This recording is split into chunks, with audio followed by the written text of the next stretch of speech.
Selamat pagi semuanya. Di kesempatan kali ini, kami akan membahas beberapa poin mengenai analisa model data pada database, di mana kita disajikan relasi antar tabel dan di sini kita akan menjelaskan bagaimana caranya kita untuk menganalisa model data yang ada. Dan di sini kita diberikan relasi antar tabel mengenai sistem penjadwalan penerbangan bandara, di mana pada sistem ini terdapat jadwal pilot beserta krunya, kemudian sistem dalam pembelian tiket pesawat. Dalam menganalisa relasi yang ada, langkah pertama yang kita harus lakukan adalah melihat apa saja yang sekiranya yang dapat diubah, ataupun dapat dikurangi, ataupun dapat ditambah. Nah, kali ini tabel pertama yang kita analisa adalah pada tabel customer. Di sini pada tabel customer terdapat kolom seks. Pada kolom ini, kita dapat melakukan perubahan tipe data yang semulanya adalah varchar dapat kita ganti menjadi enum dengan pilihan L dan P, di mana L adalah laki-laki dan P adalah perempuan. Pergantian ini dapat kita lakukan agar dapat meminimalisir kesalahan data yang diinputkan oleh user. Selanjutnya, kita juga dapat mengubah tipe data untuk kolom tanggal keberangkatan dan tanggal pulang dari yang semulanya adalah date menjadi date time.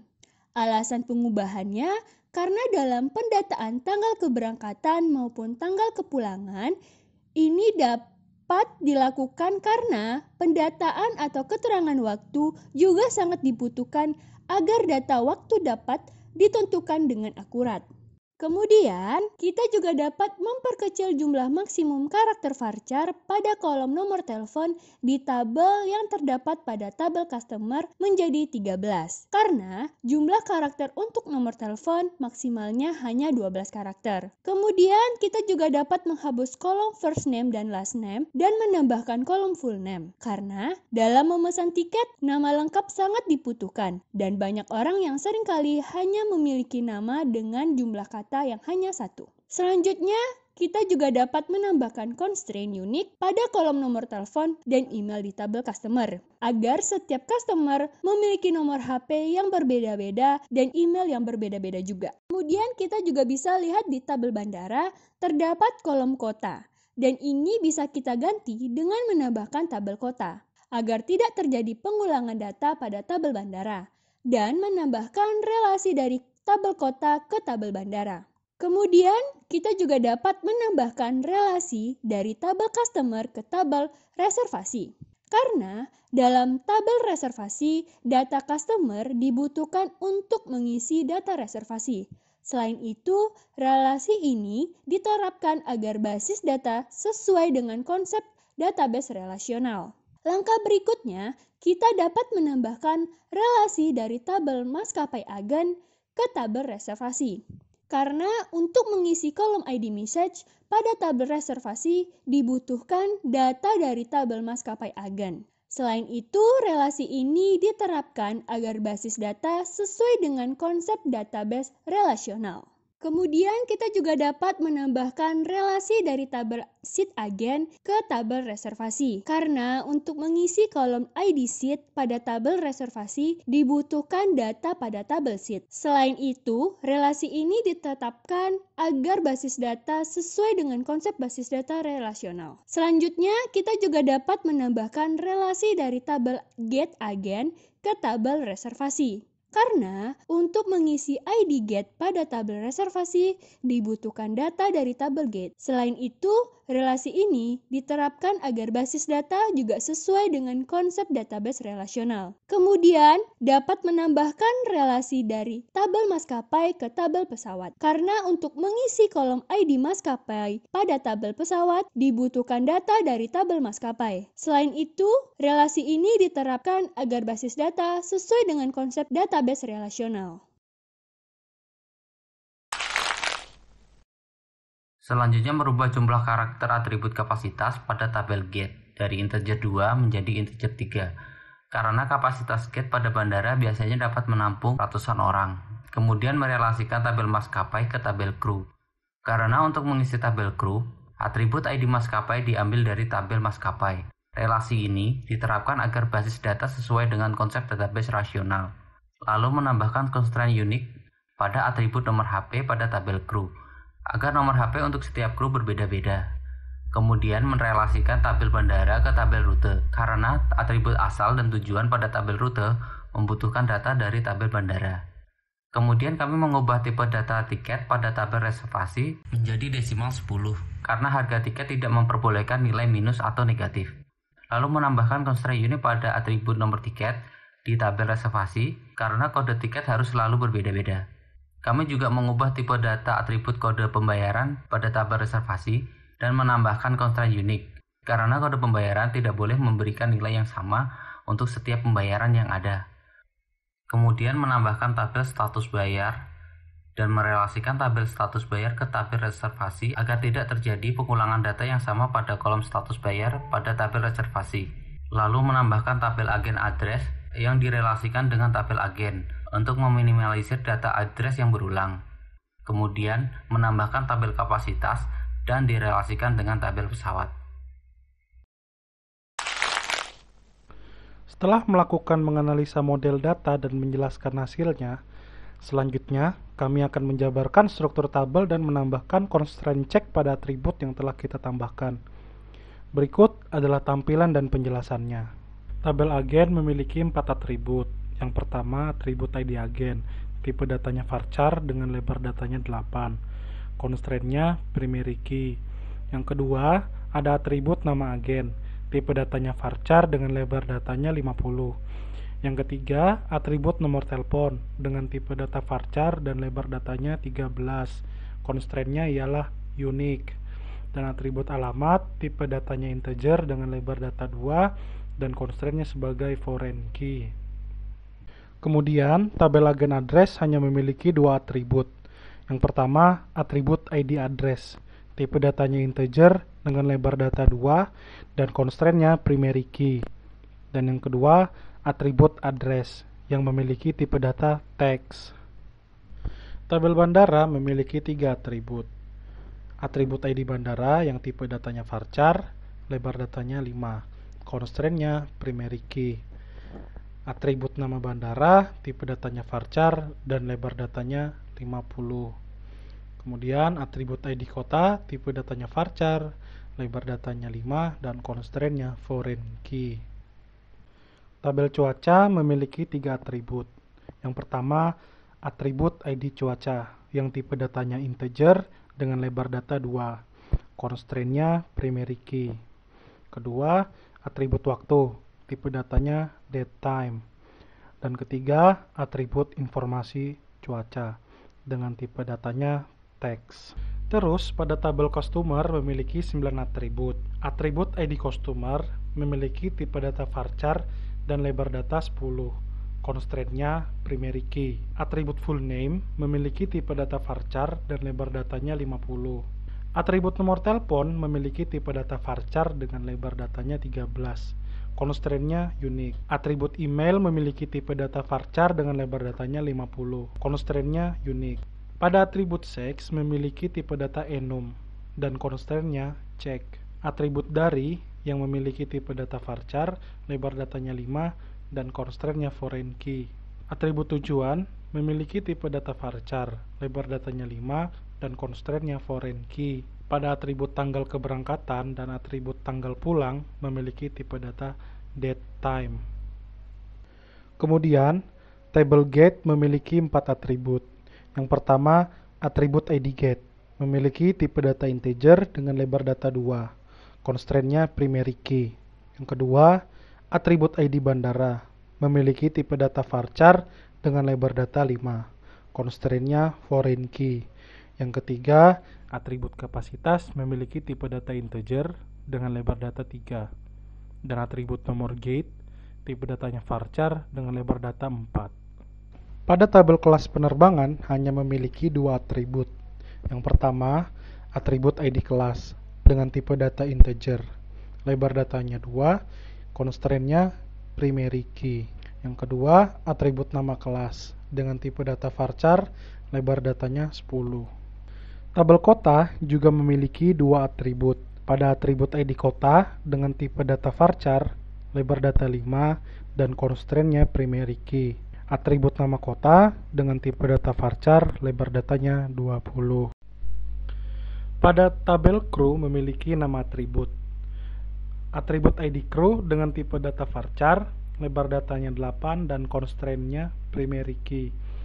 Atribut jabatan memiliki tipe data varchar dengan lebar data 20. Atribut nama memiliki tipe data varchar dengan lebar data 50. Atribut nomor telepon dengan tipe data varchar, lebar datanya 13 dan constraint-nya unique.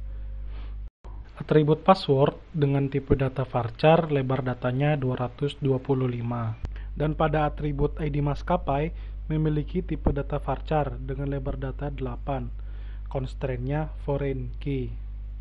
Dan pada tabel kru penerbangan memiliki 3 atribut. Yang pertama, atribut ID shift dengan tipe data integer, lebar datanya 4 dan constraint-nya primary key. Yang kedua, atribut ID crew memiliki tipe data varchar dengan lebar data 8, constraint-nya foreign key. Yang terakhir, ID terbang memiliki tipe data integer dengan lebar data 4 dan constraint-nya foreign key. Pada tabel kapasitas memiliki 3 atribut. Atribut ID kapasitas memiliki tipe data integer dengan lebar data 11, constraint-nya primary key.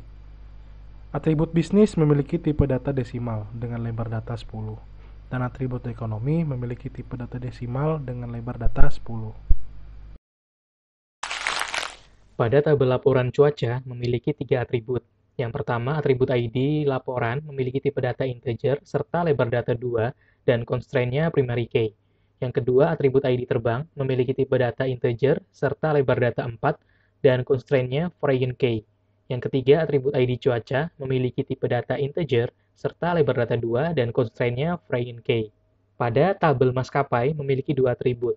Yang pertama, atribut ID maskapai memiliki tipe data varchar serta lebar data 8 dan constraint-nya primary key. Yang kedua, atribut nama maskapai memiliki tipe data varchar serta lebar data 50. Pada tabel maskapai agen memiliki 4 atribut. Yang pertama, atribut ID mas agen memiliki tipe data varchar serta lebar data 10 dan constraint-nya primary key. Yang kedua, atribut ID agen memiliki tipe data varchar serta lebar data 8 dan constraint-nya foreign key. Yang ketiga, atribut password memiliki tipe data varchar serta lebar data 255. Yang keempat, atribut ID maskapai memiliki tipe data varchar serta lebar data 8 dan constraint-nya foreign key. Pada tabel menara memiliki 3 atribut. Yang pertama, atribut ID menara memiliki tipe data integer serta lebar data 2 dan constraint-nya primary key. Yang kedua, atribut nama menara memiliki tipe data varchar serta lebar data 50. Yang ketiga, atribut ID bandara memiliki tipe data varchar serta lebar data 5 dan constraint-nya foreign key. Pada tabel penerbangan memiliki 6 atribut. Yang pertama, atribut ID terbang memiliki tipe data integer serta lebar data 4 dan constraint-nya primary key. Yang kedua, atribut nomor penerbangan memiliki tipe data varchar serta lebar data 10.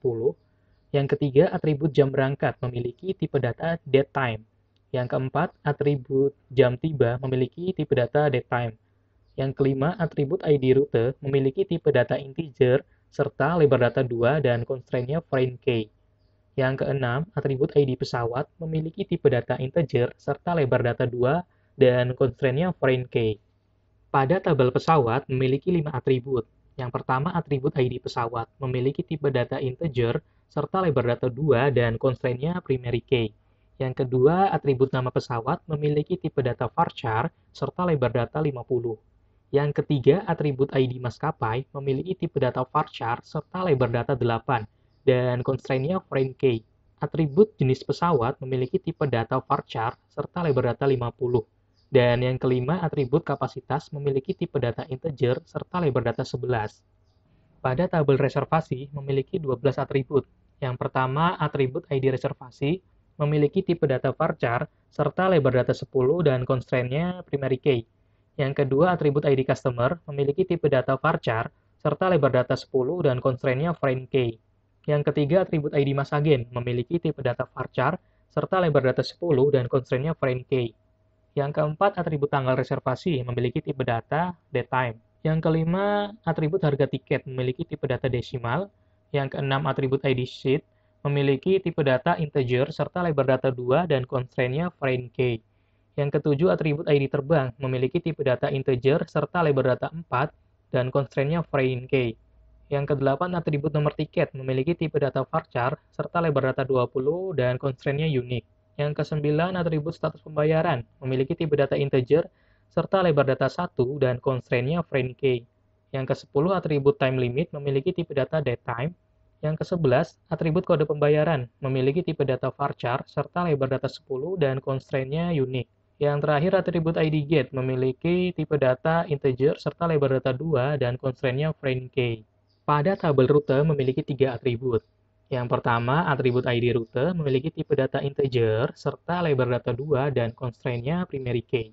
Yang kedua, atribut asal memiliki tipe data varchar serta lebar data 5 dan constraint-nya foreign key. Yang ketiga, atribut tujuan memiliki tipe data varchar serta lebar data 5 dan constraint-nya foreign key. Pada tabel sheet memiliki 5 atribut. Yang pertama, atribut ID sheet memiliki tipe data integer serta lebar data 2 dan constraint-nya primary key. Yang kedua, atribut ID class memiliki tipe data integer serta lebar data 2 dan constraint-nya foreign key. Yang ketiga, atribut ID pesawat memiliki tipe data integer serta lebar data 2 dan constraint-nya foreign key. Yang keempat, atribut nomor kursi memiliki tipe data varchar serta lebar data 5. Dan yang kelima, atribut status memiliki tipe data integer serta lebar data 2. Pada tabel status pembayaran memiliki 2 atribut. Yang pertama, atribut ID status bayar memiliki tipe data integer serta lebar data 1 dan constraint-nya primary key. Yang kedua, atribut status memiliki tipe data varchar serta lebar data 20. Di dalam melakukan query agar hasil yang dicapai sesuai dengan apa yang diharapkan, alangkah baiknya kita melakukan beberapa langkah sebagai berikut. 1. Menentukan data kolom apa saja yang akan ditampilkan. 2. Menentukan tabel yang memuat data sesuai dengan data kolom yang ingin ditampilkan. 3. Membuat query. Langkah pertama, menentukan data kolom apa saja yang akan ditampilkan. Pada kasus ini, kita akan menampilkan data dengan nama kolom full name untuk menampilkan nama lengkap customer, no telepon untuk menampilkan nomor telepon customer, no tiket, nomor tiket pesawat yang akan dimiliki customer, nama kelas untuk menampilkan kelas penerbangan yang dipesan customer, nama pesawat untuk menampilkan nama pesawat yang akan digunakan customer, nama maskapai untuk menampilkan nama maskapai dari pesawat yang akan dinaiki customer, jam berangkat untuk menampilkan jam keberangkatan pesawat yang akan ditumpangi customer, dan jam tiba untuk menampilkan jam tiba pesawat yang akan ditumpangi customer. Menentukan tabel yang memuat data sesuai dengan data kolom yang ingin ditampilkan. Di sini terdapat 7 tabel yang kita butuhkan. Pertama, tabel customer. Kita membutuhkan kolom full name untuk menampilkan nama customer. Lalu tabel reservasi, kita membutuhkan kolom nomor tiket untuk menampilkan nomor tiket. Lalu tabel kelas penerbangan untuk menampilkan nama kelas, lalu tabel maskapai untuk menampilkan nama maskapai, lalu tabel pesawat untuk menampilkan nama pesawat, lalu tabel penerbangan untuk menampilkan jam berangkat dan jam tiba, dan tabel sheet, tabel yang akan kita gunakan untuk menyambungkan tabel reservasi ke tabel kelas penerbangan. Langkah ketiga adalah melakukan query. Di sini kita akan melakukan query untuk menampilkan data customer, data tiket, data pesawat, beserta jadwal penerbangan customer yang pernah melakukan pembelian tiket pesawat. Untuk query yang dapat kita gunakan adalah sebagai berikut. Select full name, no telepon, no tiket, nama kelas, nama pesawat, nama maskapai, jam berangkat, jam tiba, from tabel customer. Join tabel reservasi using ID customer, join tabel sheet using ID sheet, join tabel kelas penerbangan using ID kelas, join tabel pesawat using ID pesawat, join tabel maskapai using ID maskapai, join tabel penerbangan using ID penerbangan. Mungkin di antara teman-teman ada yang belum cukup familiar dengan query yang saya sebutkan tadi. Jadi di sini saya akan mencoba menjelaskannya.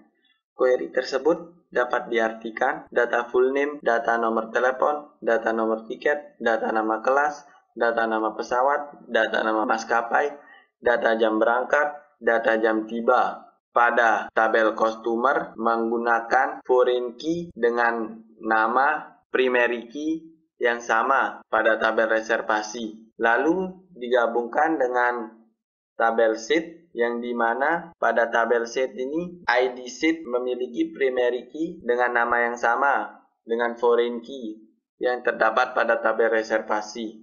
Lalu digabungkan lagi dengan tabel kelas penerbangan menggunakan primary key dengan nama ID kelas, lalu digabungkan lagi dengan tabel pesawat menggunakan primary key dengan nama ID pesawat, lalu digabungkan lagi dengan tabel maskapai menggunakan primary key dengan nama ID maskapai, lalu digabungkan lagi dengan tabel penerbangan menggunakan primary key dengan nama ID terbang. Dapat dilihat tabel hasil keluaran dari query tersebut. Tabel tersebut mengeluarkan data full name dengan nama M. Imam Budi Laksamana, lalu Uzumaki 6, lalu Uzumaki 6, lalu nomor telepon, lalu nomor tiket, lalu nama kelas, lalu nama pesawat, lalu data nama maskapai, lalu data jam keberangkatan dan jam tiba. Dapat dilihat pada gambar yang sudah ada. Selanjutnya, saya akan mencoba menjelaskan sedikit query yang digunakan pada studi kasus tadi. Jadi, query pertama adalah query select. Select adalah query yang digunakan untuk menampilkan data pada database. Lalu from. From adalah query yang digunakan untuk menunjukkan data pada tabel mana yang akan digunakan. Contoh penggunaan select dan from. Misalkan, kita ingin menampilkan semua data pada tabel customer. Kita dapat menggunakan query select untuk menampilkannya, lalu from untuk menyebutkan from yang dilanjutkan dengan nama tabel yang akan digunakan. Sebagai contoh, select bintang from tabel customer. Nah, di sini dapat kita lihat query tersebut akan menampilkan semua data yang terdapat pada tabel customer. Selanjutnya, query join using. Ini adalah salah satu query yang dapat digunakan untuk melakukan inner join. Dan menurut saya ini adalah query join yang paling simple untuk digunakan. Namun perlu diperhatikan, di dalam praktek melakukan join menggunakan query ini, kita harus memastikan nama kolom primary key data sumber harus sama dengan nama kolom foreign key pada tabel. Sebagai contoh, di sini kita menggunakan query select full name no ticket from tabel customer join tabel reservasi using ID customer. Di sini query berikut akan menampilkan sebuah data yang merupakan hasil inner join dari tabel customer dan tabel reservasi. Namun perlu diperhatikan, pada tabel customer harus terdapat foreign key yang memiliki nama sama dengan ID dari tabel sumber atau ID dari tabel reservasi, yaitu ID customer untuk mencapai kesuksesan. Kekurangan sebelum optimisasi. 1. Dapat terjadi kesalahan input data karena pada tabel customer, kolom check tidak adanya pembatasan dengan constraint check. Kekurangan yang kedua, dapat terjadinya data nomor telepon dan email yang salah karena memperbolehkan kesamaan data email dan nomor telepon untuk customer. Setelah proses normalisasi, kesalahan input data untuk kolom seks pada tabel customer dapat diselesaikan dengan hanya memperbolehkan untuk input data L atau P karena kita sudah menambahkan constraint check pada kolom data sek. Kedua, mengharuskan setiap data kolom nomor telepon dan email unik sehingga meminimalisir kesalahan input data untuk kolom nomor telepon dan email pada tabel customer. Kita akan mencoba mengetesnya menggunakan query. Dapat dilihat, jika query tersebut kita masukkan pada tabel lama, hasil yang akan dihasilkan adalah baris ditambahkan dengan notifikasi benar dan sukses. Dikarenakan memang tipe data pada kolom seks belum dibatasi dengan constraint check, lalu email dan nomor telepon belum diberikan constraint check. Dapat dilihat hasil saat kita menginputkan query tersebut ke dalam tabel yang sudah dinormalisasi, dia akan menghasilkan error dikarenakan terdapat data nomor telepon yang sama dengan data sebelumnya. Selanjutnya, mari kita ubah nomor telepon dengan nomor yang belum pernah digunakan pada data tabel customer. Kita langsung saja tes menggunakan tabel yang sudah dinormalisasi. Hasilnya sama-sama gagal, namun pesan error yang ditampilkan berbeda dengan sebelumnya. Pesan error yang ditampilkan ini bukan lagi karena nomor HP sudah ada atau sudah terdapat dalam rekod tabel. Namun, pesan ini dikarenakan alamat email yang sudah ada pada tabel diinputkan kembali ke dalam data tabel. Lalu, selanjutnya kita coba mengubah inputan alamat email pada query menjadi alamat email yang berbeda. Hasil yang dikeluarkan kembali gagal, namun memiliki pesan error yang berbeda. Pesan error baru yang diberikan dikarenakan data kolom seks pada tabel customer hanya memperbolehkan input nilai L atau P. Mari kita melanjutkan pengetesan dengan mengganti nilai inputan untuk kolom seks dengan inputan L. Dapat dilihat, hasil yang dihasilkan adalah satu baris ditambahkan. Pada query terakhir akan menghasilkan notifikasi sukses menginputkan data dikarenakan kita sudah menginputkan data yang sesuai dengan tipe data constraint kolom untuk masing-masing kolom pada tabel customer. Seperti itulah perbedaan dari tabel sebelum optimisasi dan sesudah optimisasi. Sekian dulu video dari kami dan sampai jumpa di lain waktu. Bye-bye.